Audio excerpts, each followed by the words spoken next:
Hello and welcome to the Senteon and CIS webinar series, where we introduce the ever grateful topic of CIS benchmarks. Rich and I and our special guest this week, Tara Wheeler from Red Queen Dynamics, get to talk about 14 different settings today on how to secure Microsoft Edge. So thank you for joining us, Tara. I know we're going to get into your morning here in a moment, but you are absolutely awesome to be doing so much in one day. Awesome. So let's kick off with the introduction of Senteon here, if we can pull up the screen. So as a reminder to everyone, Senteon is hardening workstations, servers, and browsers to the CIS standards. So we are participating in Pitch It this year, and we will be at IT Nation, and we will be competing to win $100,000. So we are going on stage and giving a 5-minute presentation. So if you are heading out that way, would hope to have you there. Outside Zach, of that, yep. If you guys win, what's my cut, bro? Brother, you get to do more webinars with me. You're buying the drinks afterwards. Yeah. Right. Rich, you making it out to IT Nation? I don't know. When is it? November 6th. I think the date's right here on here somewhere. Probably. Hope so. Tara, you making it out this year? Couple trips. I'm behind on getting. I'm not. Oh, yeah, I'm not. And the reason why is, and it's not heartbreaking. It's completely awesome. It's because that's the final half of my private pilot check ride. So I get a awesome. No way. It's pretty great. Yeah. I had an equipment failure. I'll tell you the story about that in a minute, which is pretty fun. Well, that'll be the kickoff. I watch YouTube flying videos all the time. They're fascinating. That's awesome. So as a reminder to those in the audience, you can rewatch these episodes where we do talk about the settings. They are on our website, or you can check out our YouTube channel. If you do want to actually give Senteon a run and do a free evaluation, you can click this login button here, and you can see access to premium right away, freemium, I mean. And you can see where each setting fits across each regulatory framework, and those mappings are guided by CIS. And we're going to let Tara talk a little bit about mappings as well, because that's a big part of her life. On top of this, you can click into any of these settings. You can read about what they are, the recommendation, but even more so on the compliance side, you can learn why they crosswalk against whichever framework CIS has determined so. Outside of that, you can also run some assessments. Senteon does provide a gap assessment against CIS with all these regulatory mappings. But again, a reminder, the cool thing that we do is not just telling you what's wrong, we fix what's wrong. So we actually perform that remediation here for you, and we can provide that 15% hardened machine by default, all the way up to 100% if you want us to. So with that, that concludes the 3-minute Senteon plug, and now we can get to the things we are actually here to talk about. Yes, which is Tara. Yes, which is Tara. So, Tara, I've gotten to know you actually since MSP GeekCon, where I saw you get to do the most entertaining presentation, I believe, with your husband on physical security and how that relates to cyber. You gave the CIS cyber relationship to your husband's physical security relationship. And holy crap, that scared the hell out of me, if I'm being honest. Power couple right there. It's just another Wednesday in Newark, so it's it's scary as hell. It genuinely is, like, looking at how people don't really understand the connection between the security that they're implementing on their computers and something that's as metaphorizable as like picking a padlock, right? Or shim a combo lock or bust a zip tie. It's that really tells us what's happening inside security, and more than that, it lets us explain it to people. Every single day, I explain to people how what's happening on your machine is a lot like what happens, inside the body of a master log 141, right? Yeah, people can understand it. Yep. No, it genuinely is. So it's been a bit of a journey. Yeah, I mean, it was cool for me because, in full transparency, I took some of my learnings from your presentation. I actually used them in some of my sales discussions because you guys had absolutely hilarious photos of, a lock being placed on a gate when the gate didn't even go all the way to the wall and you could walk around the gate, right? So with these settings we're talking about, some of these settings, if you configure one of them, if you lock one of them down, there's another one that just goes right around that one. So it's about doing all of these security settings, not just doing the 5 or 6 that but taking preventative security seriously and doing as many settings as reasonably possible. So, cool. Tara, let's kick off with that personal note, talking about planes. Tell us more about what you do for fun. Oh, the nature of what I get to do for fun is I spend a lot of my weekends doing crazy stuff with checklists, right? So in aviation, there's tons and tons of checklists. So I'll tell you what happened. The challenge that I think I experience on an everyday basis is making good decisions. I think we all do, right? And I kind of turn my brain into this like decision maker. So I've been for 5 years now working on getting my private pilot's license. And it has been an interesting several years. Like I started right before the pandemic, and a bunch of aviation got weird right around then because you couldn't figure out if you were allowed to be in the same plane 6 feet apart. You can't stay 6 feet apart from your flight instructor when That's you're not inside a little possible. tiny Cessna. No. So I spent the last 5 years off and on, working towards this goal. And finally I finish flight school, and I get my DPE, that's your designated pilot examiner, booked. And it's booked for like last October 11th. I was so excited. It's the equivalent, you finish law school, you still have to take the bar exam. That's what's happening here. So I get ready to go and do this. And this crusty, lovely gentleman, maybe mid 70s is there. He's just fabulous. He's clearly a veteran. A bunch of people are like, don't book this guy. He's hardcore. And I was like, oh, hardcore is he? And so you don't know hardcore. Oh, when we get into the room, and I'm laid out, I'm kitted out. Everything is at right angles on that desk. Are you kidding me? I got there 3 hours early. So so we go through the process. He's warmed up to me a little tiny bit by the end of it, I think. And we do the oral exam and I pass that. We do the pre-flight, I pass it. We get outside, find him.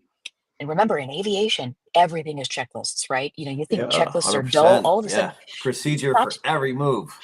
Absolutely. Some of them you have to memorize. Some of them you're doing, just by reflex. Some of them are just huge and long. You got to remember where it all is. We get outside and we find out that the plane I'm going to do my check ride in, the map light, the little tiny light that you just push to look at your paper maps on your lap, is placarded inoperative. It wasn't in, and it. Who caught it? What was going to happen? You or the trainer? The DPE. Okay. The DPE that the examiner caught, he looked at it and he said, "Hey, is that in the maintenance logs?" And I said, "I don't know, but I can find out." And we go and we find out, and that it wasn't in the maintenance logs. And if you know planes, FAR 91213, the DPE says to me, "Hey, it's working if you jiggle it a little bit."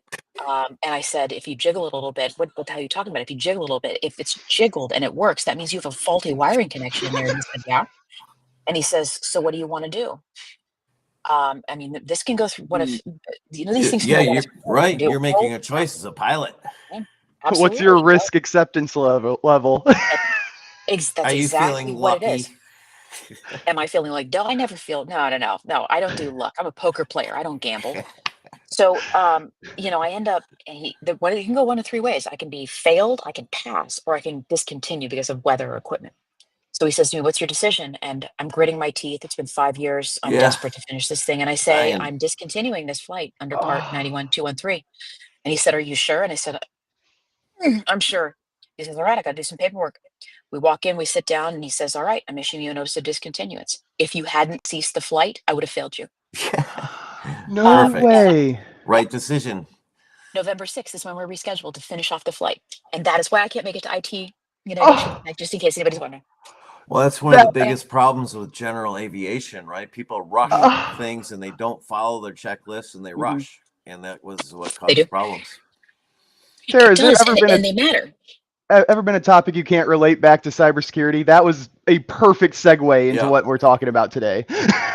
A topic I can't relate back to cybersecurity. For Tara to come on, because I know she's got some big connects at CIS. Because all I hear a ton of buzz, Red Queen at CIS. So. You are incredibly kind to say that. Hey, so just refresh a little bit what we do. So Red Queen Dynamics, we focus on the CIS controls, like Senteon and Zach focus on the benchmarks. So what we do is we ask people inside small businesses simple questions that reflect what's going on in the controls, that get to the nature and the heart of finding out what's happening inside an organization. And then that Mhm. reports up to a dashboard, just exactly like Zach Very showed you for cool. Senteon. We do it for the controls, So for important. crosswalk bunches of different frameworks. Yeah, and then your MSP and MSSP, they're the ones who get a chance to solve problems for small businesses. Yep. And we might ask a question of a receptionist in a 30-person Indiana trucking company, a very simple question like, is your home and work email password different? Right? Nope. And you ask Hell that no. question, 30 to 40% of people we ask that question to, they have the same password everywhere. They're not using Yeah. one password, they're just using one password, right? Yep. It's brutal, Yep. man. So So it that's what we sounds do. like, Mhm. and to set expectations for today's episode, we do have a Sure. 45-minute window. Tara had a very special event this morning, which we'll preview, Yeah. but a little bit more on Red Queen before we hop into the topic today with the settings. It sounds, you just said you're asking the front desk Mhm. I mean, that's a security question. Are you using the Yes, same it is. password everywhere? So Well, Mhm. that's how you how get is to it, see the real landscape, right? it I mean, because there you go. some people will tell you what you want to hear, Mhm. potentially, because if they don't, it may be creating extra work for them down the line. So they're like, oh no, we got that, we got Mhm. that. That's the But fear I if you wanted to talk bring to up someone too, that's like, right? hey, how does that work?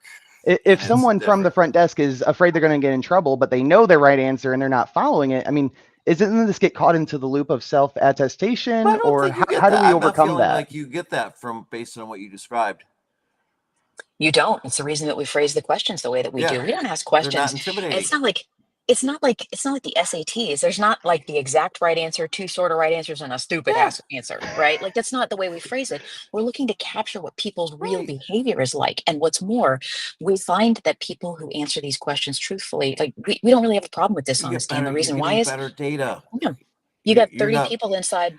Yeah, you're not sitting there exactly. with a stick and you're gonna if they answer incorrectly you're gonna whack them in the wrist or something. No, you're Right. doing a non-intimidating Hmm. format where we're just talking about process, and it all fits right Exactly. into the CIS controls and gives you that really Precisely. nice view of your landscape and the opportunity to plug the gaps that will be apparent.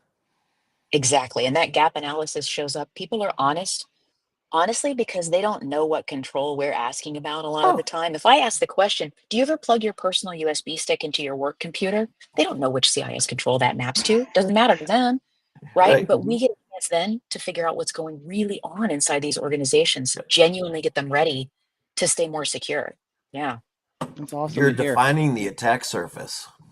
absolutely. And we don't work directly with small businesses. Our clients are MSPs and MSSPs. We Mhm. care about the questions that we ask, but the truth is we're there to enable MSPs and MSSPs to have better engagements with their small businesses. And we handle 97% of the BS checklist, Yeah. paperwork, one-off Excel sheets that you've got to do again and again and again, making phone calls What's all the day long. worst part about being going through all your pilot training and just being a pilot? Mhm. All the checklists. I mean, they're good, but Well, they're a pain in the butt, right? I mean, they're necessary. You have to follow them, but no one likes doing you it. don't, Let's face it. So you need and yet, tooling. You need help with that to mhm, guide you along, to point out where the gaps are, and help you fill them. precisely, exactly. And if you don't have those checklists, you don't have a way of You're not going to systematically get it finding out done. what's going on. And the reason we ask the same question of different people inside organizations is the same reason that you run through your checklist every single Yeah. time you pre-flight an aircraft. Because sometimes something went wrong. And if you didn't systematically look for it, you wouldn't find it. Like the faulty wiring connection I find on my Yeah. freaking check ride, I mean, in right? 99 times out of 100, maybe everything goes perfect, but there's the one time. Yeah. Who I was on a The call this one morning with time can somebody who was get affected you. by CrowdStrike. Yeah. I was on a call this morning with somebody who was wrapping up their post-incident response over Sure. CrowdStrike, and they were like, "Well, we just never thought this would happen to No, us." I was like, no one did. No one saw that coming. "Welcome." As far as I know, I didn't see that coming. Absolutely. Wasn't on Hmm. my bingo card. No, that's absolutely No. awesome. And Senteon can happily attest to that too. Answering these questions and being a partner. Yeah. This is something that even I don't have that formal security training. I'm not an engineer at MSP. These are questions that I Hmm. also answer as well. So kudos to Red Queen and what you're doing to help MSPs Thank you. engage better with their audience, right?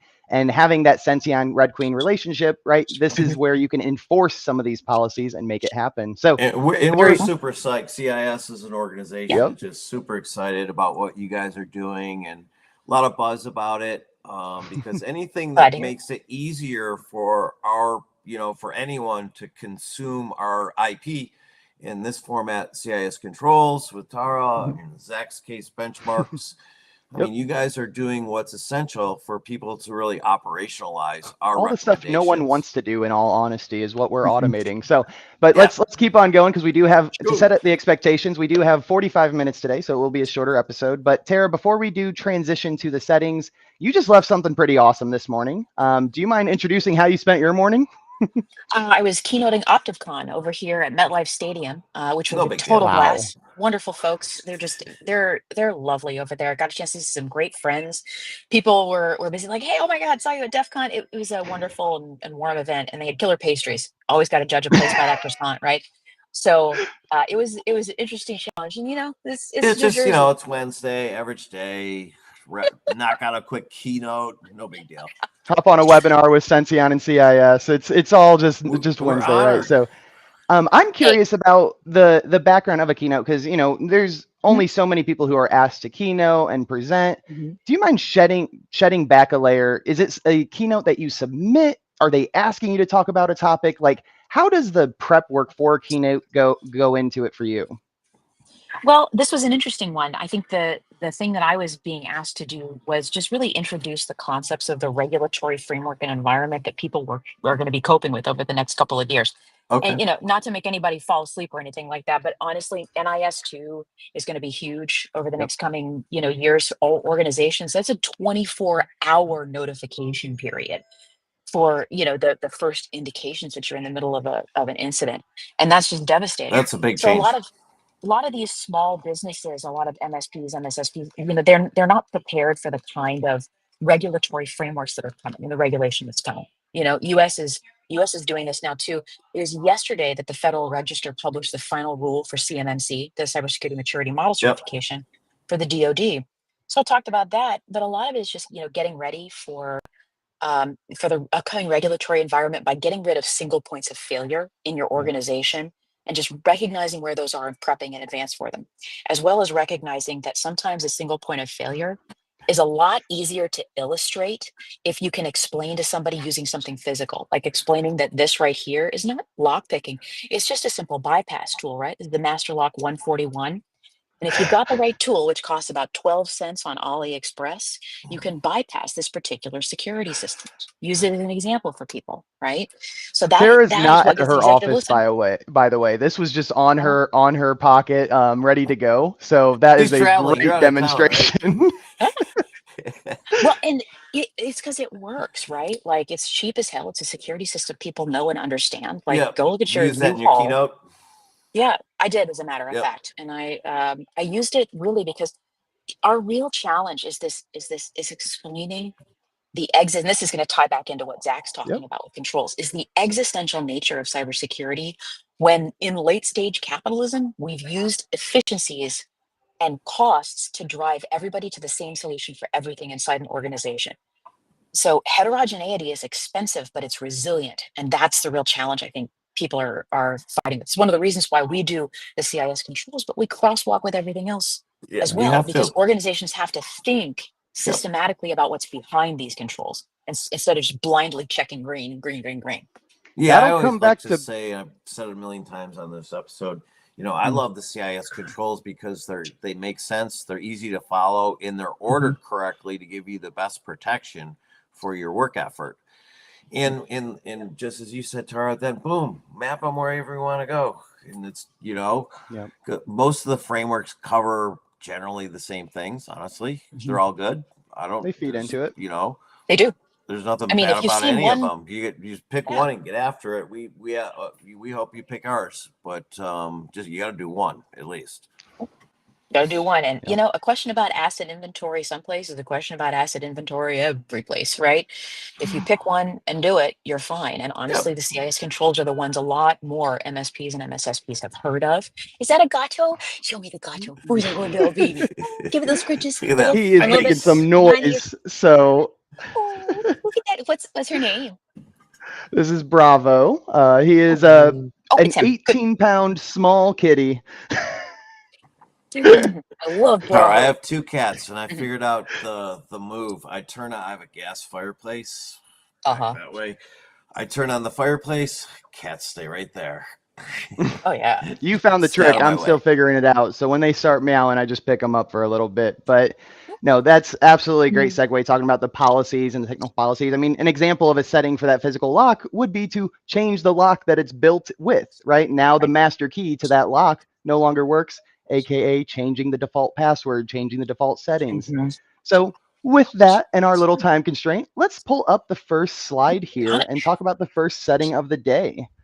I'll put him down. Perfect. So the first one here, we'll get that formatted real quick, but I believe its default sensor settings is set to enabled, which means do not allow any site to access sensors. So this sounds like, it's allowing access to maybe a website or something to look at like location, some privacy. Is that what this is saying here, Tara? Well, what it's doing is you are setting a guard between you and sites that are trying to grab extra information about who you are based on all the information they can grab from your browser. And the real challenge there is sometimes we want to give information to these sites, but it needs to be voluntary. So when we think about something like a default sensor setting, the difference here is what is passive and what is active. What are we choosing to permit versus what we don't know is happening in the background? So for a sensor setting like this, we've seen kind of some great comics come out lately, and Zach, you should completely uh, link to some of the great sites I've seen do some parodies of current websites right now. You'll get like sign in with Google and Facebook and accept the cookie settings, and hey, it's a GDPR notice, and do you want to sign up for our newsletter, and interstitial after modal after whatever pops up. Well, that's Let me also see what I reading could a bunch find of and drop information. in there.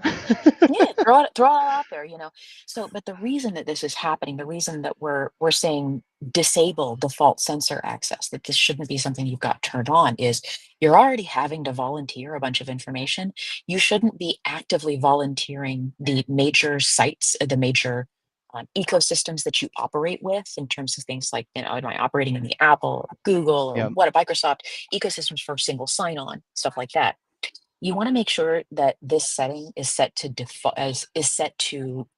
enabled, and this can be a little confusing in here. Respectfully, like I love you guys, but sometimes setting a setting This is to enable to disable. issue, not CIS. To be clear, we're mad at Microsoft.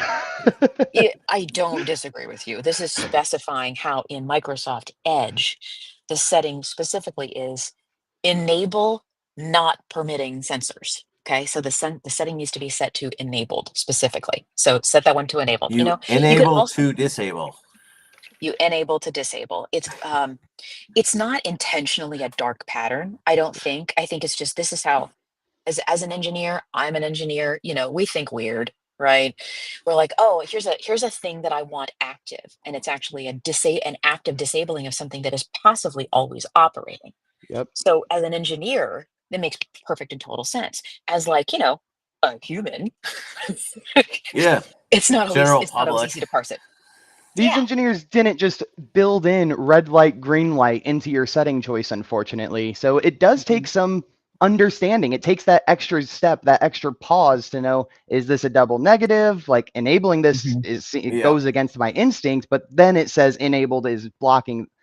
Yes. That's what's great about the CIS benchmarks, is because we go through the setting, we tell you what you got to do, and give you the rationale why for every one of these settings. And Senteon makes it even easier because they'll just do it for you. You don't have to go through the appreciate pain of that shout out. that. All right, keeping to the time. Make sure I budget this okay, because we do have about 14 settings. So the next one here is delete old browser data on migration is set to disabled. So for MSPs, when they land a new client and maybe they're migrating their systems, or a personal device is becoming a home device, shouldn't the MSP want that old history gone? We don't want more stuff, or is there forensics value here? Why is CIS telling us to keep it? This is one of those times you have to read through and carefully think through your logic about which one you want to choose. Now, there's a compliant answer, but there's also some business logic sometimes that can sometimes countervail your logic on compliance. It sucks. You have to make this choice based on your business logic, your risk analysis, and the clients that you have. This is the recommendation is to set to disabled because for those of you out there who've ever taken your CISSP, you know how sometimes in your CISSP exam, there's several different answers, and one answer is like the managerial sort of like Dilbert boss answer that's like, ensure you have all of your audit data available, and and then there's the answer that's like, delete it all, let the world burn down, it's better for information security. Like you want as an infosec person to be like, delete it all. Why would you ever save that? In this case, the reason that it's being requested to set to disabled is because there's audit data that's really important there during a migration. What's more, your backup on this should be set to deletion of cached data on whatever the new browser or the edge migration away from or to. You should be already handling deleting that information on a permanent basis on a rolling track regardless. So there should be a backup to deleting this audit data over time. So speaking of your for the compliance element, and what you're talking about here, you just gave an example of defense in depth in your answer about this one setting here, right? Complementary controls. If you accept the risk here, you should have this, right? Talk to us a little bit about how complementary controls relate back to compliance or even just security in general. It's always hard because as soon as you start involving people in this whole situation, there's a lot of people, in InfoSec who end up as we're all Unix graybeards of a type, right? And so there are a lot of people that say, human beings are the biggest problem in information security. They're not. We're the people that are using these systems, but they are undoubtedly the largest attack surface. That's the best way to get into a system is convince somebody else to let you in, right? Hold 6 boxes full of donuts and be like, hey, could you get that door for me? Believe me, it works. Yeah. So on some level, figuring out how you defend against a control like this being set to disable for your risk mitigation in terms of the data history or the browser history you're including, that's a question that you can only get to if you think through why you're doing what you're doing. And that's exhausting. Let's be real. Most organizations that are small businesses can't really do that thinking. It's MSPs and MSSPs that are going to ask them a question like the one I just asked, which is it more important for you to know what happened if one of your employees screwed up, or more important to delete more data just in case? Ask it neutrally, just like that, and find out which one they really want, right? You might be less Teaching that compliant communication behavior down the line. Yeah, you might be less compliant on that unless you add a compensating control to handle it. And the compensating control for this, possibly introducing risk, is ensure you've got cyclical data deletion for your browser histories. Yeah, that's awesome to hear. Yeah, no, that I mean, I learned that. Go to this next setting here. It goes kind of into the same vein here with so that's new for me. Sorry, I think my internet bubbled. Sorry, my internet bubbled. So. Fun fact, I do live on a university Wi-Fi campus right now, but it is changing here in a moment. Similar to this setting, right? If I am moving houses, I probably don't want to get rid of everything I own today and move into an empty house. Probably want to bring it with me, right? So I would want to accept that. Anyway, let's get to this next setting here. So disable saving browser history is set to disabled. So similar vein as the setting we just discussed. But again, is this just more data points and kind of going down the same track you introduced? This is an interesting and complicated one. So the reason that we do this, the reason that we keep this kind of browser history is to preserve the possibility of detecting indicators of compromise, right? IOCs are located in this place. Again, logging, a lot of the time, this is where you're going to find IOCs. This is where you're going to find information about where somebody went that gives you what you need for forensics. I'm a certified information systems auditor, just in case anybody wants to go to sleep right now. We're already talking about settings. Don't push it too far. I know. Have some coffee. Yeah, but one of the reasons that we do take a look at what indicator we want to save this, and you don't necessarily have to save it live so long as you preserve it in some sense or another. That's a choice that you might want to make. But it's important, I think, on this point to set it to disabled so long as you have that defense in depth about removing data later on, and it's in line with your audit and forensic principles and timelines, and probably your SLAs, right? So it's important to keep it, but at the same time, ensure that eventually it goes away. Just like everything should go away in line with whatever your data retention policies are for your organization. And to emphasize this one too, Senteon does work with Chris Lair over at Solid Security and Eric Taylor over at Barricade Cyber, and both of them are very proficient in IR and forensics, and they too feel the same way about this type of stuff. I've interviewed them, and they talk about the criticalness of this for exactly what Tara said, with indicators of compromise, that piece of a puzzle that may not be there without this being saved. So perfect response there, Tara. And I do want to emphasize again, careful with these Microsoft verbiage. Disable saying is recommended to be disabled, which does in fact save. It does. So, all right, this next setting here, disable synchronization of data using Microsoft Sync services is set to enabled. So this one, it sounds like, again, synchronizing. We've talked a lot about this with other settings, cross-platform, auto sign-in, saving, things like that. But talking synchronization, this is referring to a specific Microsoft Sync service and disabling that. So maybe there's better ways to do it outside of Microsoft. Talk towards us what this is saying. I am vendor agnostic when it comes to whatever your sign-on solution and data synchronization are. But the reason that we do this, the reason that and when I say we, I mean the industry as a whole, requests that people disable these kinds of corporate sync services. I love Microsoft. We use Microsoft. Yep. But we have this disabled as well too. And by that, I mean the setting is enabled to disable the synchronization of services. Like the other one, enable to disable. Right. I exactly. hate these settings. Yeah, what are you going to do? But the reason this is the setting to disable it is enabled is because you should not be sharing information on a passive and default basis with any organization. And I don't care if they're one of your providers. I don't care if it's us. I don't care if it's Senteon. I don't care if it's CIS. I don't care who you are sharing information with. If it is default, if it is passive, and if it is unconsidered, right? And this makes you think about what is happening. You'll experience really quickly whether or not there's any actual enterprise impact to you not syncing your data as soon as you turn this off and you find it out if it's working or not. Wait, nothing happened. No one complained. Nothing happened. No one complained, and you've used a setting that decreases the amount of passive default data you're transferring to a third party outside your enterprise. Win. I know you're not an MSP yourself, but me and you, we both work heavily in the MSP market. That's who we service. That's who we work with on a daily basis. Talking about these settings, I mean, today's episode, it's only about 13 settings, but there are thousands of these settings. There's 120 just on Microsoft Edge. When an MSP brings on a new client, someone they haven't worked with, would you, and we just talked about this, right? Break, fix, testing, making sure it doesn't cause disruption. When you bring on a new client, would you recommend for your MSP partners to enable a lot of these policies at first, all of them, a little bit at a time? Like, how do you have any best practices you can share, or is this outside of your scope? It's not outside of our scope, and the reason why it's not outside of our scope is we serve the small MSPs and MSSPs. And what do we know about small MSPs and MSSPs? They serve a very heterogeneous environment of small businesses who all do all kind of different crap all day long. Yep. So you'll have people that are they're using Microsoft Edge that they've installed on a Mac, right? You'll get people who are trying, they can't figure out why they can't get iTunes working, and they're on a Dell, right? And but this is the kind of environment they're working in. So it's hard. It's difficult. It's a lot of education. It is. Education is a ton of today's Edge browser. Education. Never mind. Fine. So Zach gets me. It's fine. I always love our conversations.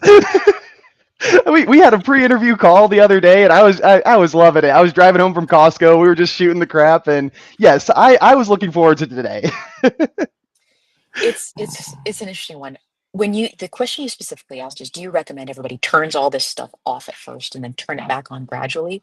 The answer is it's going to depend on your client. Unfortunately, it genuinely is.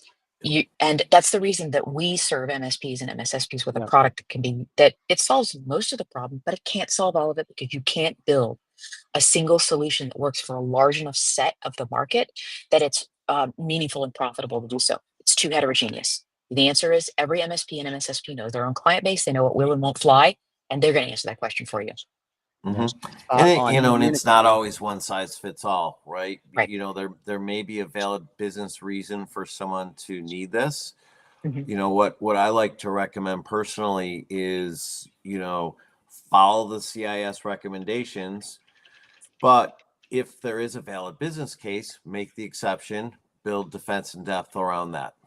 And, because there's always going to be exceptions. There might be, someone might have a valid reason for this. I can't imagine one personally, but if there is one, you document it and you work around it. Yep. And my other cat wanted to say hi here. He was walking in front of the camera. So this is Bruno now, the 12-pound kitty. So. Well, I see why you didn't right. talk about him until now. I knew he'd show up at some point, so hopefully he doesn't block my camera again. But all right, we have about a 10-minute warning, so we are going to start powering through a little bit more. So the next setting here is enable autofill for addresses, and I will preview. The next one is enable autofill for payment instructions, both set to disabled. So this is super convenient and makes my life as a user, I mean, shoot, when I have to sign up for a new platform that needs my address, I just click in the browser. Yep, there's my info. Like that's nice, Tara. Are you telling me this is potentially bad? So this is something that crosswalks with a lot of different controls and compliance frameworks about account information sharing. And the reason that you want to keep this disabled on a human level is because what you don't want is one person. You don't want, Jeff walking around the office giving his password to everybody to sign into a given setup or solution of some kind or another, and have that saved at a browser level. So a bunch of different people can authorize themselves into a given account, and we don't know and can't log who's had access to it. This is the reason you disable it. Whatever your password management and authorization solution is, that should be the single source of truth for your ability to get in. Now, if you've got the 1Password browser plugin, if you're using LastPass, I don't care what your password solution is. Google Chrome default password manager, I don't care. But whatever that is, there needs to be a single source of truth and not a backup filling passwords behind the scenes. Yep, I think that's spot on. There's no reason to trust websites more than you need to, right? This is just increasing the attack surface. And again, to emphasize, these setting recommendations, not crosswalk, these setting recommendations are designed to mitigate the risk of an attack being successful, right? You're never going to get up to a point of security where you will never be a target. All of us will always be a target, but it's about mitigating the risk of that target, that attack being successful. And that's what this webinar series is about. One thing I do want to shout out as well, you said these two settings, for example, map across plenty of other frameworks and regulations. At the bottom left of the slide, we do share where the setting crosswalks to a CIS control. These are benchmarks that feed into the controls.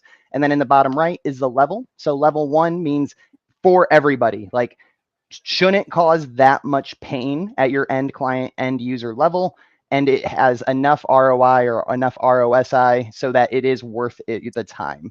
So just wanted to shout that out there. Tara, anything you want to add on how benchmarks feed into controls, or should keep moving on? The only nice part is that you have as much of it automated as possible. You can't ever automate everything, but it's always great to never have to worry about something and have an eyeball on it.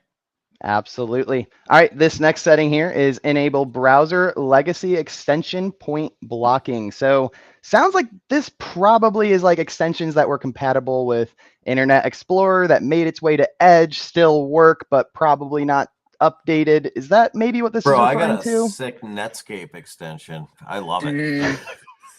Yeah, it's pretty great. Yeah, this is your defense in depth against gaming and porn on your enterprise sites. I mean, straight up, that's what this is right here, right? Yep. Yeah. Don't let other software run in your browser. Don't forget gambling, Tara.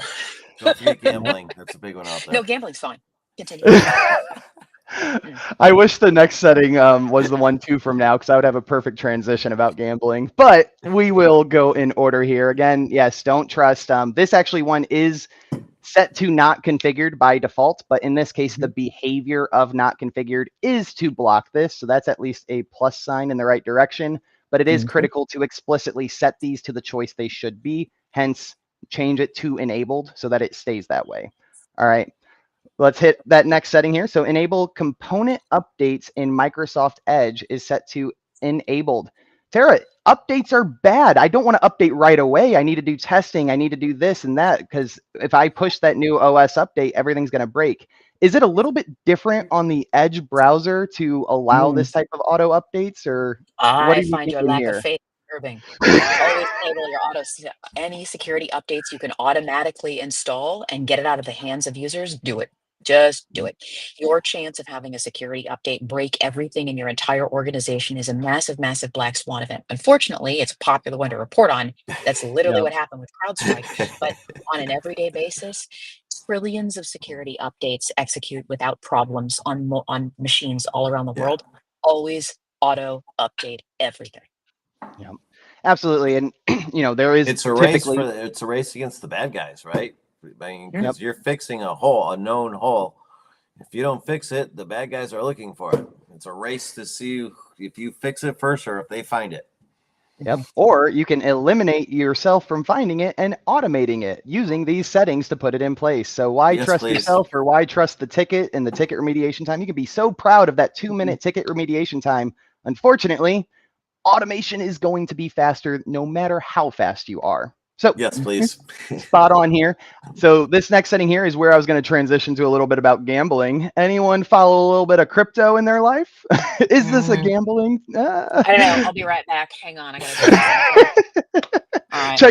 Check those coins, right? So enable crypto wallet feature is set to disabled. We're talking about work devices here, everyone. Yes, so why should we be talking crypto at work? If you're in that unless industry, you're prepping for a big ransomware payment, you shouldn't need it. Yep. And hopefully you're not doing that, because you're doing all the other things that you should be doing, like following the controls and CIS benchmarks. Yep. So why don't we want to allow this on the browser feature? Actually, for the exact same reason that you don't want to manage an employee's personal life. You don't want to let them or encourage them ever to use work devices to enter personal financial information. And I don't care what it is. I don't care if it's crypto wallets. I don't care if it's their Bank of America account. Yep. You should never permit the idea of somebody using their work device to enter their personal financial information in there, because you just got a whole stack load of liability. Don't do it. Yeah, who owns that information after the employee puts it into a work device? Does the company now own that? Can they pull it? Is that okay if they do? Probably. You're holding data you can't make money off of that you're liable for. Don't do that. Yeah. Yep. So absolutely. All right, 3 more settings. I don't know why you want to do that anyway. I would never do my banking from a lot of people don't know that they're doing it, right? It's not really comprehended, and that's a cool thing that Red Queen's doing, is they're bringing these questions to a more of a digestible way to make everyone more aware. So very, very much kudos to what you're doing, because Gritch, that's a great point. People don't know they're doing it. Right. All right. 3 more settings for today. So this one here relates back to some ones that we were just talking about. So this is called enable deleting browser and download history is set to disabled. So the previous setting was talking about just being able to do it at all on synchronization and having the ability to do it as an admin. This is now saying, hey, the admin, they can't do it, they can do it. But now we're saying the user level, whoever's on this browser, should also not be able to do it. These settings all tie together, and you can't just do one. Sarah, why don't we want users to have this type of control here? We don't want them covering their tracks if they do something inappropriate. Or a bad actor. This is actually, I mean, honestly, most of the time it's going to be a user trying to do something a little bit hinky on the corporate network, right? Like, who hasn't watched a little bit of Netflix on their off hours? Right? It's fine. Don't share our secrets, Tara. This is live. Oh, is it? Edit that out. So the answer on this one is for audit purposes, but also to make sure that people are aware. You're on a corporate device. I have no forgiveness for people who pull some crap on their corporate devices. Yeah. You got to know that this is happening. There's a lot of people that don't, right? So have this default setting here, and engage in appropriate retraining as necessary. And that's going to be the key on that one. Yeah, absolutely. And it is fantasy football season, so if you do need to set your lineups, for 2 minutes, maybe that's anywho.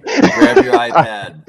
All right, the next setting here, 2 left. So enable discover access to page contents for AAD profiles is set to disabled. So this sounds like, a user trying to look up stuff that's probably not even related to them personally. Maybe they do it by accident, but realistically, this is screaming to me a bad actor gets on and has the availability to do this when it literally has nothing to do with the person's job of the computer they're on.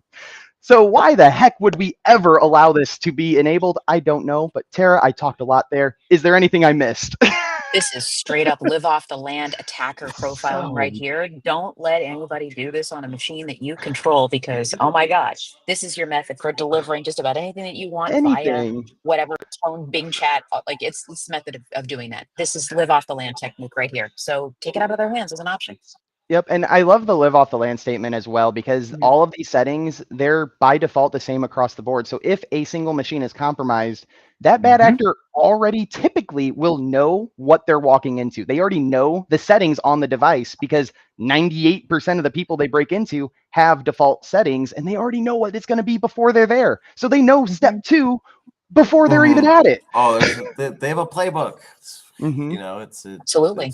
It's a checklist. They're going through ways to move laterally through your network and find the Bitcoin or whatever you got out there. Absolutely. Their cryptocurrency wallet, Rich. You got to tie it back to the episode. All right. Last setting for today, right as we meet at time. So ensure enable drop feature in Microsoft Edge is set to disabled. So drop feature in Microsoft Edge, I had to do some Googling on this one, but share a little bit about what this means. It's AirDrop for Microsoft. Get rid of it. Okay. You don't want the ability to magically spread data throughout the air like tiny airborne droplets, right? You're disabling the airborne transmission of sensitive data. Stop it. Go pandemic mode on this one. Exactly. Yeah. Awesome. Stay 6 feet away. Stay 6 feet away from this setting. It's actually, I would call it 6 feet away and an N95 mask is what that setting does. Nice. Slap it on. All righty. All right. Let's show this last slide here, and we are not going to go back. We are moving. You got me tingling on the side of the screen. All right. Let's show this last slide here with the MITRE attack technique. So Tara, we're wrapping up here, but I'll put this on in the background. We are just highlighting some of the attacks that these preventative settings are able to mitigate the risk of. But please, Tara, reference this, talk a little bit with closing thoughts. How do you want to leave the audience today? I think I mostly want to leave the audience thinking about the fact that a lot of the settings that are behind the scenes in Edge, and they're not alone in terms of browsers, a lot of these settings, if you think through them really carefully once, you never have to worry about it again. Right? You're removing tools, you're removing TTPs, tools, tactics, and procedures from the hands of people who can attack your network. And you're doing so in one thoughtful way. It's like that moment in The West Wing where Josh Lyman tells, I think it's Donna, no, it's the second pill that costs 50 cents. The first pill from the pharmaceutical company costs $250 million. Make it so you spend that time and energy up front thinking through these settings, and then every decision you make after that just follows cheaply and in an automated fashion. Yep. I like Spot on. So thank you for being here, Tara. Pleasure to have the keynote speaker come on to our webinar series. We're very excited to have you. Safe travels, Tara. Enjoy, Phil. Yes, safe travels. And I know we'll have some follow-up webinars between you and myself here in the coming months. Yeah, thanks for everything you're doing. Reach out, folks. We love it. Absolutely. Reach out anytime. I'm at redqueendynamics.com. Come have a meeting with me, have a conversation. MSPs, MSSPs, I have lived your life and I want to talk with you. Just let me know if I can help you in any way, shape, or form. Thank you so much, Zach. Thank you, Rich. It was a joy and a pleasure being with you folks today. So much. Thanks for coming on, Tara. Yeah. Have a great day. All right. Well, let's start wrapping up here. Rich, what do you think? Yeah, you learned some stuff today. You're in shock. I did. Are we still live? Yeah, we're still live, brother. Okay, we are going to start wrapping up here. Nope. So let's go ahead and start wrapping up here. Head over to that last slide. So talking about the upcoming events again, I will be over at Pitch It beginning of November, pitching to the IT Nation conference. And we can make this full screen here. We will be doing these episodes weekly. You can catch the episodes on our YouTube channel or our website. Next week's guest is Brad Powell out of Threat Captain. So he is another Pitch It friend of mine, also a competitor. And we'll have Chase Cunningham coming after that. And our friend from the Tech Degenerates, Atul, coming over after that. So 3 more weeks of good episodes. And I honestly think there's only one more episode after that, one or two. So we're closing out with the CIS benchmarks for Edge hardening. And after that, I think we're considering doing a little bit of Firefox hardening slides, but we'll see what the audience is looking for. But another week, another dozen settings. So very much thank you for being here.